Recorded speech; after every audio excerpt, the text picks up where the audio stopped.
Mais um Em Movimento para você e hoje com um assunto tanto quanto polêmico ou não. Nós vamos trazer aqui a Andréia Castro, advogada trabalhista, para quê? Para trazer luz para nós, tanto quanto empregador quanto para empregado. Seja bem-vinda, Andréia, no nosso programa. Obrigada, Luana. É um prazer estar aqui com você. Vamos conversar, não diga nada que você possa se comprometer, que o vídeo vai subir na íntegra. Vamos lá. Andréia, como é que você descobriu que queria atuar com o direito e ainda mais o trabalhista?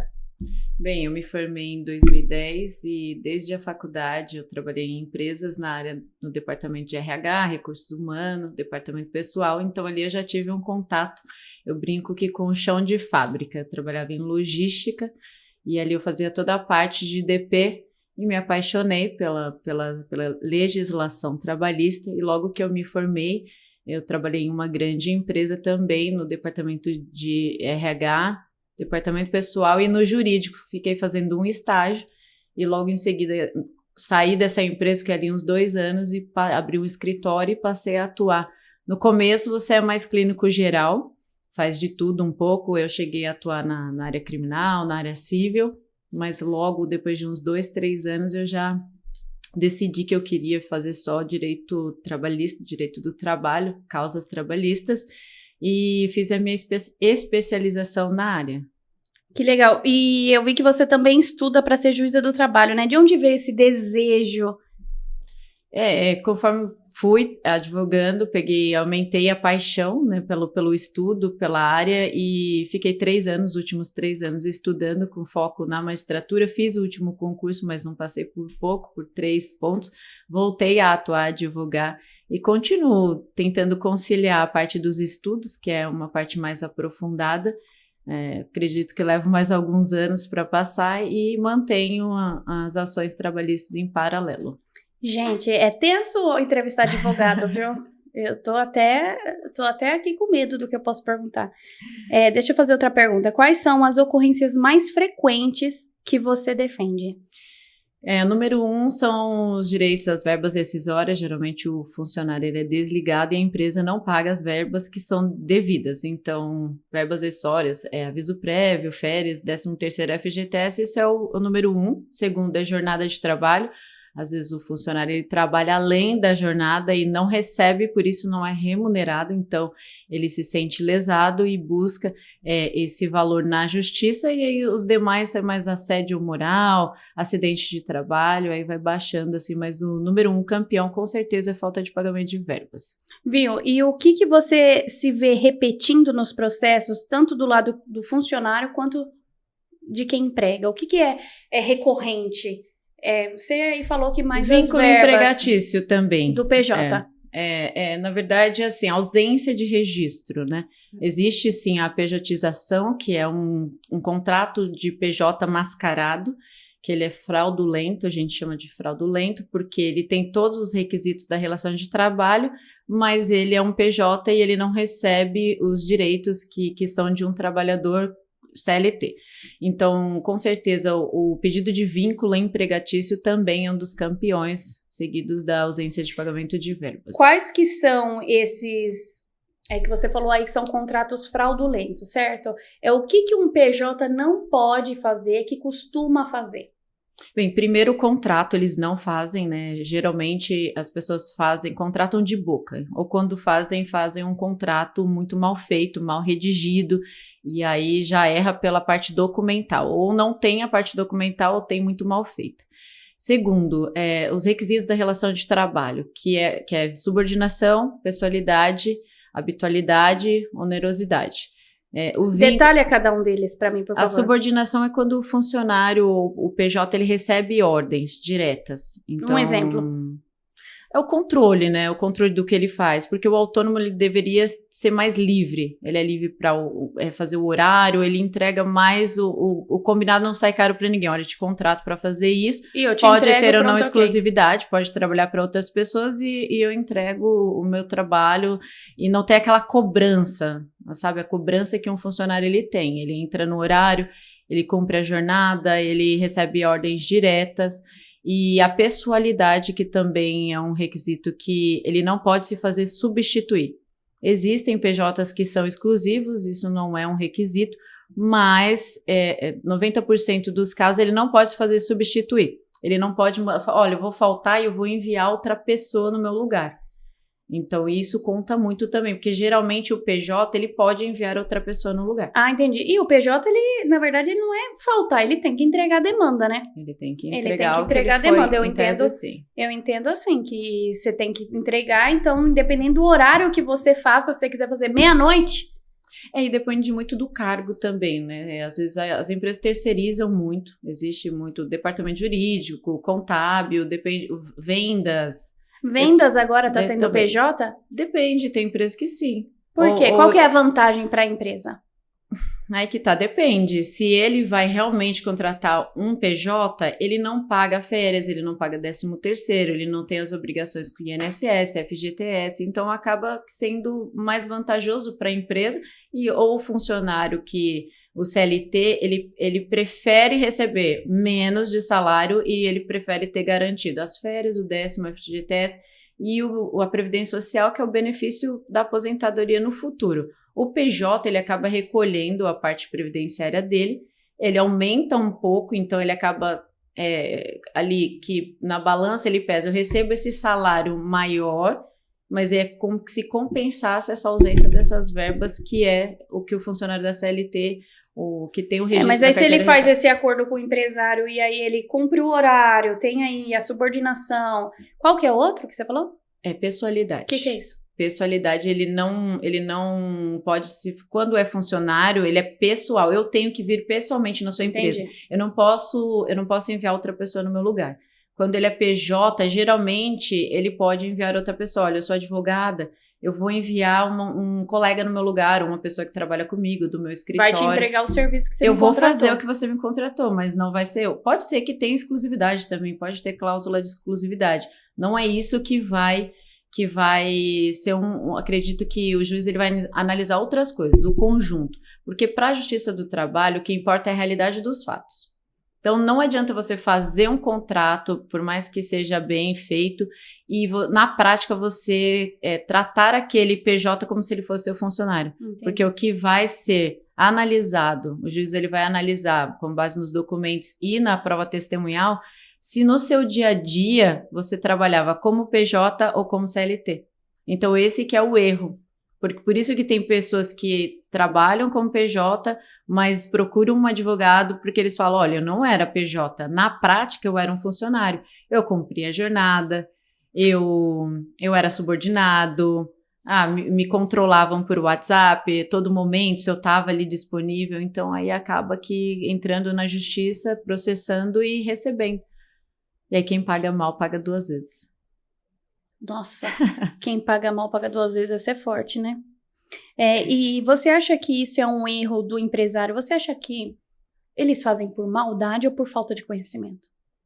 Depende, né? Eu acredito que quando você vai abrir uma empresa, no mínimo você tem que saber, vai contratar, abrir uma empresa, óbvio, fez a parte documental, tem um CNPJ, você vai contratar alguém, no mínimo você tem que saber as regras básicas da legislação, da CLT, que é salário, férias, vai contratar. Você sabe que se você não pagar, um dia essa conta vai chegar. O salário mensal tem o dia certo do mês, tem um limite, 5º dia útil. As férias, de cada o período de 12 meses, o funcionário ele tem o direito, com mais 1/3 constitucional, o 13º, que também uma vez ao ano, e os 8% do FGTS mensal, quando ele sair. Se ele pede demissão, ele não recebe a multa. Se você demite o funcionário, tem a multa de 40% e 10% para o governo, que acredito que dê 50%. E seguro-desemprego, se você não registra ele entra com a ação e vai fazer um acordo, às vezes inclui até o valor do seguro que ele foi prejudicado. Ele não recebeu, ele pede a indenização do seguro. Nossa, se ele arrumar uma Andréia, coitado do patrão. Viu, deixa eu fazer. Muita gente empreende por necessidade. Você sabe que Sim. O número de empreendedores está crescendo muito e a grande maioria por necessidade, né? Tem alguma coisa que eles têm que se atentar a bate-pronto, que eles não podem deixar faltar, além disso que você já falou? É que existem outros tipos de contrato, como o estágio, por exemplo, o aprendiz. mas a pessoa ela não quer cumprir, porque o estágio ele tem um horário reduzido. O salário é reduzido, mas o horário, a jornada de trabalho também é reduzida, mas é um meio alternativo, o PJ. Mas ele quer dar o famoso jeitinho brasileiro, né? Eu quero tudo, eu quero a jornada, a carga horária de 8 horas por dia ou 44 semanais, mas eu quero pagar um salário de estágio. Eu quero a pessoa, então tem que ter o equilíbrio, né? Entre a relação de trabalho. E quais são o lado, pensando no... Se eu falar, aqui na minha pergunta tá falando sobre o colaborador, mas do lado do empresário, tem algum direito? A gente tem algum direito? Qual direito? Só de pagar para não pagar 2 vezes. É porque a responsabilidade é da empresa. A partir do momento que você decidiu abrir uma empresa e contratar, a responsabilidade é sua. Contratou, não tem direitos, mas tem as obrigações, né? As pessoas fazem muitos acordos, como você falou, de boca, né? E não resolve nada, né? Com certeza. O funcionário também tem as obrigações, né? Não é uma relação de amizade ou de parentesco. Você está pagando para que ele te preste um serviço, porque ele entregue um resultado. É muito comum empresas registrarem um funcionário com valor e pagar um valor adicional por fora. Sim. Que também, porque ela quer fugir do reflexo. Quando ela coloca no salário, aumenta o valor dos reflexos. Ela tem que pagar o mesmo valor de férias, 10º, e aí ele tenta fazer o por fora, que é como se fosse uma comissão, um prêmio. E se o funcionário concorda com isso e depois ele bota na justiça, a empresa que paga? A empresa tem que pagar a diferença dos reflexos sobre aquele valor. Não tem assim, enquanto ele estava aqui, ele aceitou, não tem como alegar a própria torpeza. É devido. Entendi. Mesmo ele tendo concordado, ele fazendo tudo, ele tem... Não. Sim, mesmo. E quando vale a pena procurar um advogado trabalhista? Sempre. O advogado, não só o trabalhista, mas ele é essencial para a administração da justiça, né? Então, antes, de uma forma preventiva, o funcionário sempre, no meu caso trabalhista, ele sempre procura, olha, doutora, está acontecendo isso, o que eu faço? Eu falo, sempre procura guardar as provas, porque aquele que alega futuramente tem que provar. A empresa também tem as provas dela e o funcionário tem que ter as provas dele, o documental ou testemunhal. Inclusive gravação, se for o caso. E você trabalha mais para a empresa ou para o funcionário? Hoje eu trabalho mais para o funcionário. Você faz algum tipo de consultoria dentro da empresa? Posso fazer, mas o meu foco hoje, 80% é funcionário, sempre foi a minha demanda, mas já atuei e atuo para algumas empresas de amigos, ou algumas empresas antigas que eu trabalho há um tempo. Quero ser sua amiga. Ai, que assunto sério, tenebroso. Vamos lá, que tem mais coisas, né?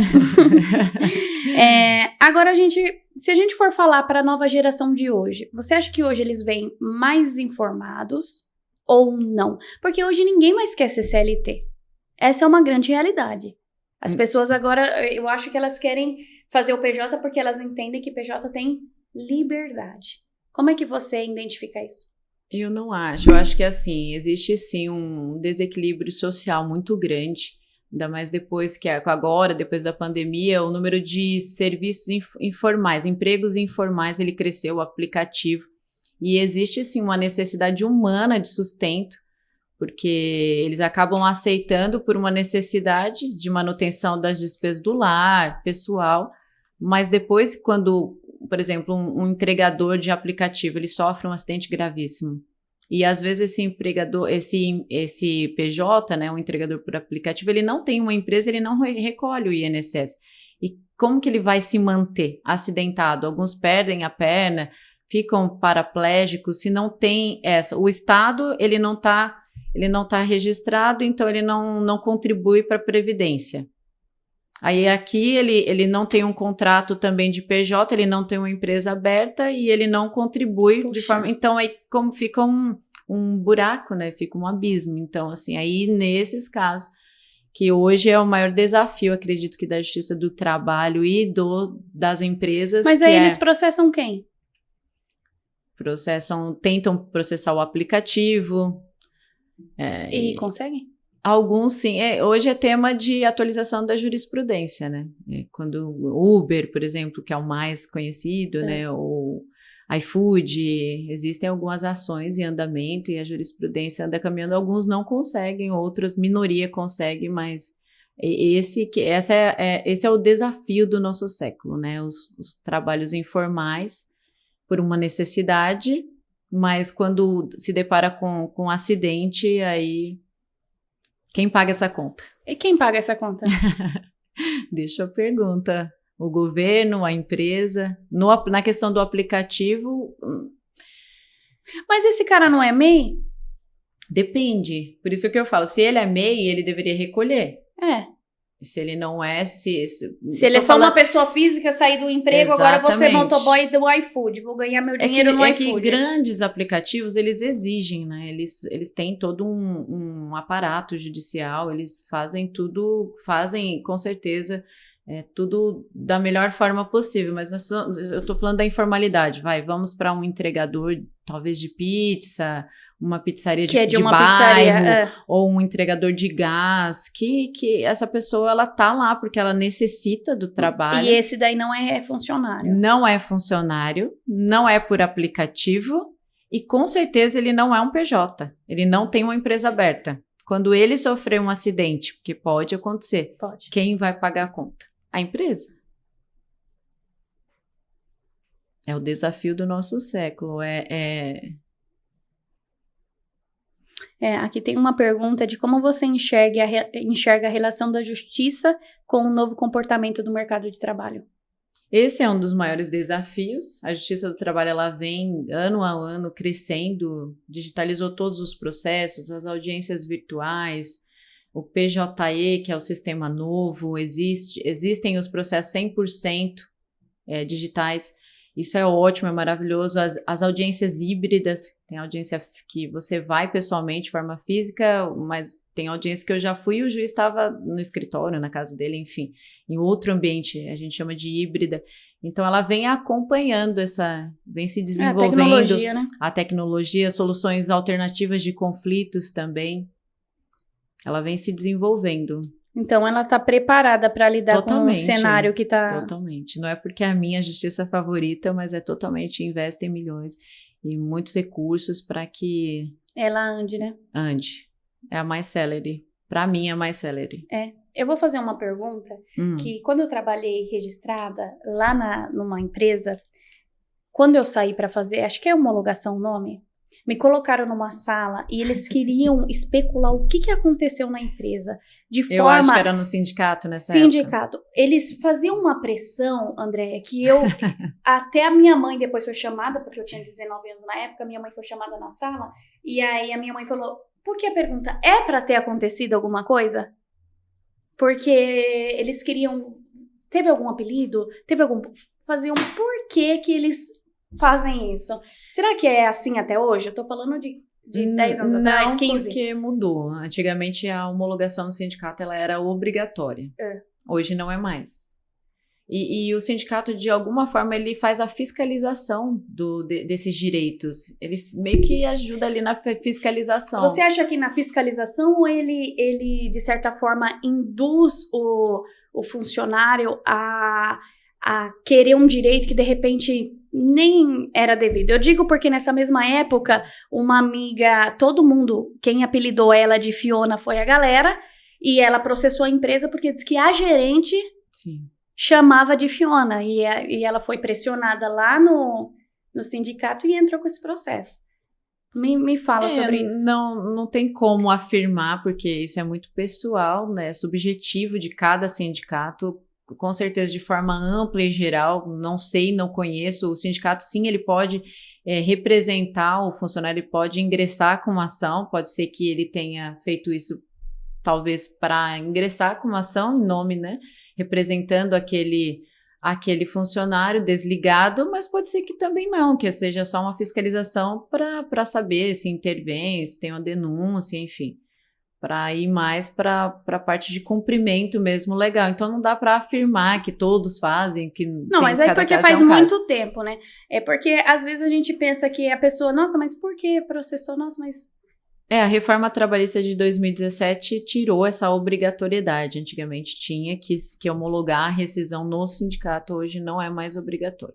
Ah, entendi. Então isso aí mudou. eles faziam isso. E o que mudou nos últimos anos nessa reforma trabalhista que os empresários passam despercebido?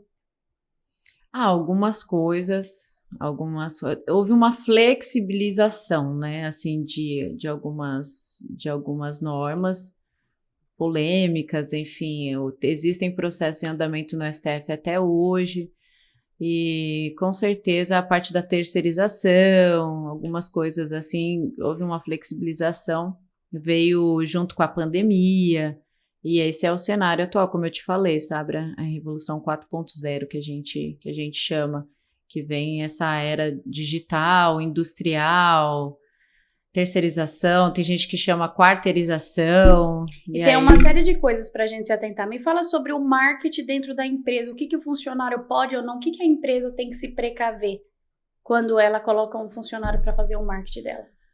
O marketing em si, porque começa da parte documental da contratação, né? Aí já começa a ter que fazer um acompanhamento. Não, porque hoje em dia as empresas têm que mostrar, e tem que mostrar funcionário trabalhando, tem que mostrar tudo, né? Então, a empresa pode se prejudicar por isso? Sim, com certeza, porque é o direito de imagem pessoal dele. Um termo de autorização de imagem seria o suficiente? Depende, esse é o básico. Não, você não pode veicular ou propagar, fazer uma propaganda sem autorização formal daquele funcionário. Isso é para qualquer coisa, até para um desconto na folha de pagamento dele. Você não pode sair descontando, ele bateu o carro da empresa, por exemplo, e causou um prejuízo para a empresa. Mas você fez ele assinar que esse prejuízo seria suportado dele, descontado dele? Não, então você não pode. Mais ou menos assim, tudo tem que ter uma autorização. Eu falo porque eu vejo cada vídeo de empresa dos funcionários dançando e pulando e fazendo. Aí depois eu falo, gente, será que esse empresário pegou o direito de imagem? Porque depois... Primeiro a autorização e depois não pode expor a pessoa ao ridículo, né? Tem, com certeza. Mas e eles eles colocam assim, meu patrão disse que se viralizar vai me dar uma folga. Aí vão dançar, vão fazer o escangalhaço. É que às vezes não é um funcionário, né? Pode ser que não seja, pode ser que seja uma ação de marketing daquela empresa que ela contratou alguém para fazer aquilo, para se passar por um funcionário. Existem esses casos? Com certeza, que o funcionário, ele com certeza, se ele sair, ele vai falar, olha, depois ele pega o vídeo e fala, eu fui ridicularizado, eu fui obrigado a fazer, então, porque existe a famosa subordinação. O conselho que você recomenda é que as empresas contratem artistas para fazer esses vídeos engraçados, para que não tenha nenhum tipo de problema futuro. Nenhum tipo. Mesmo que ele tenha autorização de imagem, ele pode dizer... Mesmo. Que ele foi ridicularizado, que ele teve que dançar. Porque ele precisa do trabalho, né? Não dá para misturar as coisas. Ele precisa é muito difícil você dizer não quando você precisa daquele valor para você manter suas despesas pessoais, o alimento dos seus filhos, da sua família, enfim. Se você pudesse, nós estamos caminhando para o fim da nossa entrevista e eu queria saber, se você pudesse dar um conselho para um empresário que quer crescer com segurança jurídica, qual seria? Aí você pode dar para essa tela, para essa câmera. Com certeza, estudar a legislação, tanto fiscal quanto previdenciária, trabalhista, e buscar uma forma alternativa, né? Eu sei que no começo o empresário ele não tem muita verba para investir, mas buscar meios alternativos de contratação de mão de obra que não vá ferir a legislação ou que não vai ferir os direitos trabalhistas daquele funcionário, porque a pior coisa que tem é você começar uma empresa, contratar alguém na informalidade e não se atentar aos direitos básicos que serão cobrados. E para um funcionário que sofre, de repente, um bullying, um assédio, como que ele pode se proteger? Porque ele tem, como você falou, ele tem medo de perder o emprego também, né? Geralmente eles suportam durante o período, o contrato de trabalho, ele acaba ali adoecendo, né, naquele local de trabalho, mas eu sempre oriento a fazer prova de tudo. Porque quando você Mas como é que a pessoa nota, né? Porque tem assédios, André, que eu acredito que seja bem escancarado. Sim. Um assédio. Mas tem um assédio emocional que eu acho que a pessoa, até ela descobrir que ela tá sofrendo com isso... Dá um exemplo para nós do que é um assédio emocional. O que é um assédio emocional? É mais a pressão, né? Existe ali uma cobrança que é da própria subordinação de entregar, talvez um funcionário precisa bater metas. Esse funcionário ele já trabalha com um nível alto de cobrança sobre ele, não só psicológica, mas também estrutural da empresa, e ele já tem que bater aquela meta para ele conseguir receber o salário dele. E digamos que o supervisor dele direto começa a tratar ele com rigor excessivo. Aí o que é um rigor excessivo? Começa a maltratar aquele funcionário no dia a dia. Ou chamar, olha, você é um incompetente. Olha, você não presta para nada. Olha, você está aqui, você não dá resultado. Isso não pode acontecer.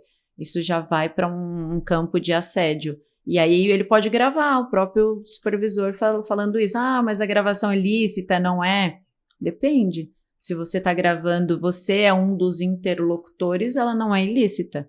Você está fazendo prova de um assédio que você está sofrendo no seu ambiente de trabalho. É tão complexo, né? Você acha que hoje as pessoas têm o emocional delas não suportam, não aturam mais como antigamente? Porque, eu falo meu pai se aposentou, 40 anos de empresa, ele fala, fiz isso, que se você levar para legislação, você vai falar, nossa, mas isso não podia ser feito. E nunca, ainda fala com orgulho, eu nunca processei ninguém. Mas ele estava em que lado? Ele fazia ou ele recebia a pressão? Recebia como funcionário. Você entendeu? Sim. Eu trabalhei, eu dediquei, eu fiz tudo. Ele ainda fala, meu pai fala com orgulho, eu nunca processei empresa nenhuma e jamais faria isso. E eu dava jornada de trabalho maior, sabe? O que eu tô querendo dizer? Que antigamente as pessoas tinham uma força. Hoje você acha que elas estão... É que o mundo mudou, tudo mudou. Eu digo por mim, gente, porque eu trabalhei no McDonald's que o gerente pegava e falava aqui, vem cá sentar no meu colinho, porque eu tinha 16 anos. Eu falava, nossa, isso é um assédio. Se esse mesmo gerente fala uma merda dessa hoje, ele perde o emprego dele, mas na época pode era ser preso com 16 anos? Não, o gerente tinha... Pode ser preso. Porque de menor. E era assim. Senta aqui no meu colinho, vem cá, vocês são tudo umas putinhas. Era assim. Um absurdo. Sem tamanho, sem precedentes. Não, e aí como eu acho que por meu pai falar não, nunca processei preso. Mas hoje eu vejo o que eles faziam na época. E a gerente tinha 23, 24 anos e a galera de baixo tinha 16.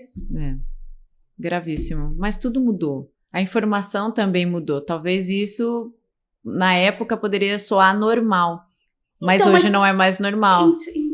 É normal porque tudo mudou, a informação veio e hoje as pessoas têm muito acesso às informações, elas estão muito mais antenadas, atualizadas do que... Com certeza. Nossa, eu tinha um gerente que ele gritava, ele chamava a gente de merda, sabe? Exatamente. Que se eu fico pensando, esse cara, se ele fizer isso hoje com alguém, ele perde o emprego, mas na época não tinha isso. E ainda bem que mudou.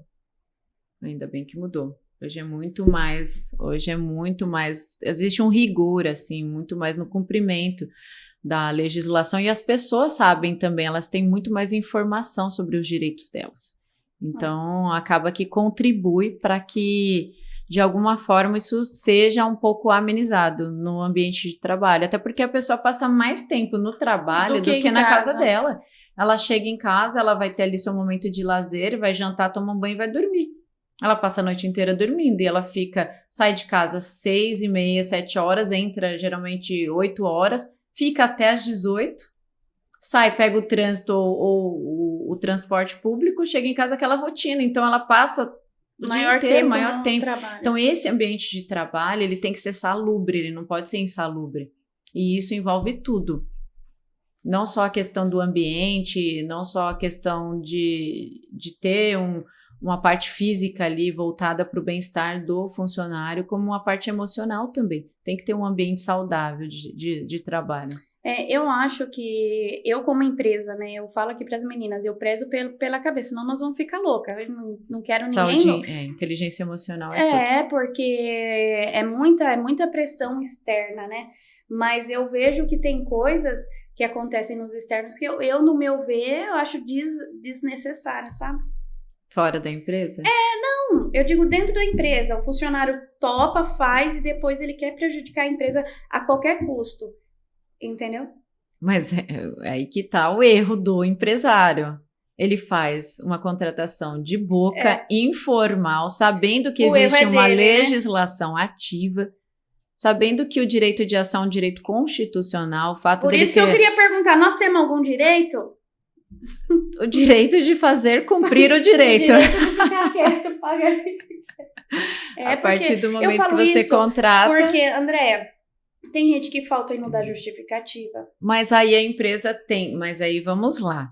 Faltou, não deu justificativa, a empresa, a própria CLT, a legislação trabalhista, ela já te diz o que você pode fazer. O que você Você pode fazer? pode aplicar uma Advertência. Tá. Só que da uma mesma suspensão. da mesma forma que o funcionário não pode dizer não para a empresa porque ele precisa do emprego, o Sim. patrão ele fica, teoricamente, preso porque ele também precisa do empregado. Então é uma junção.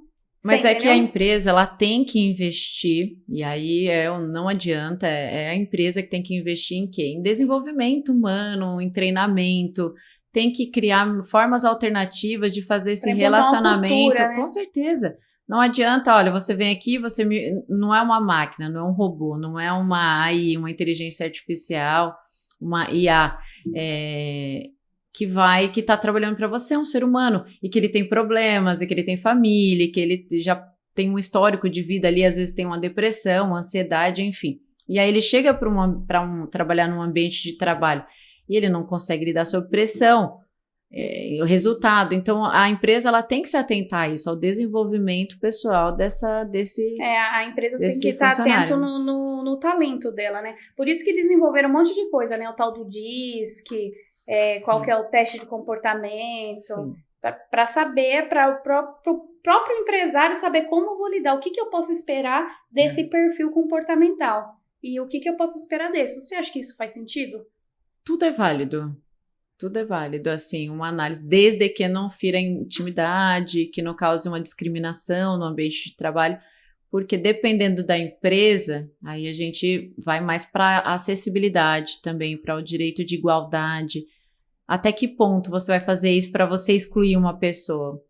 Você acha que faria para excluir ou você acha que faria para integrar, respeitando as limitações? Então, depende. Se ele integra e ele não exclui, ok.